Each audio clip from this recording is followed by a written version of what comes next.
각각의 그 늑연골마다 일장이 일단 있습니다. 자가 늑연골은 말 그대로 자기 몸에서 제치하는 거죠, 그렇죠?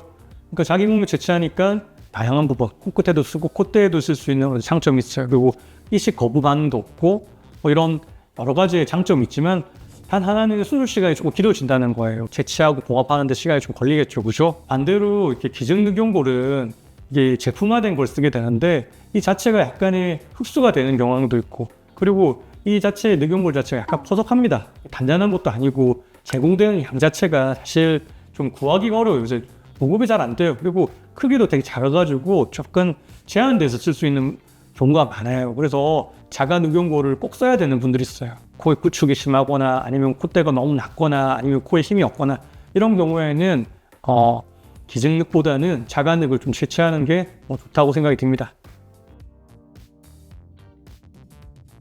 어떤 의미인지 제가 다시 한번 물어보면 재수술이 불가능하다? 다시 늑연골을 뗄 수가 없다? 이런 게 하나 있을 거고, 두 번째로는 이게 너무 단단해서 흉터 때문에 수술이 어렵다? 이 두 가지의 내용일 거예요. 근데 우리가 만약에 기존에 그 늑연골 수술했는데 다른 부위나 그 부분 연장해서 조금 더 늑연골 채취를 할 수가 있어요.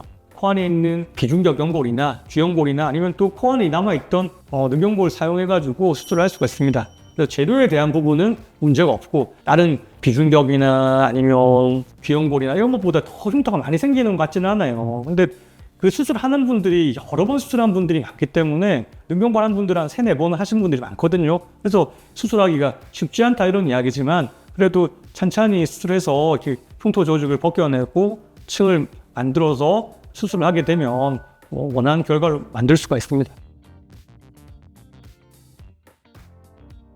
사실 자기 게 아니기 때문에 어떻게 보면은 타인 거기 때문에 약간 거부 반응이나 아니면 염증 반응이 일반 자기 거보다는 좀 더 있을 수가 있겠죠, 그렇죠? 근데 문제는 그것보다도 기증늑연골이 사실 공급이 사실 조금 이렇게 수요에 비해서 떼거나 이런 것들을 좀 싫어하는 분들이 있기 때문에 구하기가 잘 어렵고, 설사 구했다 하더라도 그 자체가 조금 크기가 좀 작아서 크기에 좀 아쉬운 부분이 있어요. 그런 한계가 있고, 하지만 최근에는 이게 조작 기술들, 생체 기술이 많이 좋아져가지고 고품질에 있는 어떤 늑연골을 쓰면 거의 자가 늑연골 썼을 때랑 염증 비율은 거의 비슷한 것 같습니다.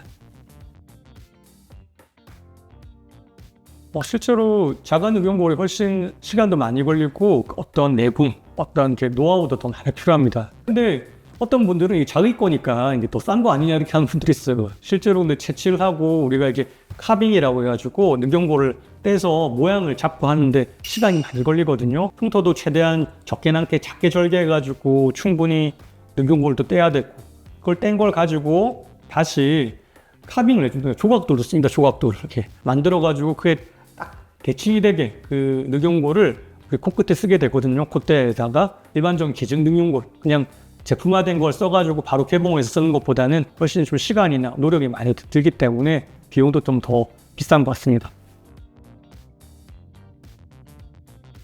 예, 좀 가능성이 있습니다. 이게 제품화된 걸 뜯어보면 되게 얇고 크기가 크지 않거든요. 그리고 약간 뭔가 퍼석한 느낌이에요. 두껍지도 않고.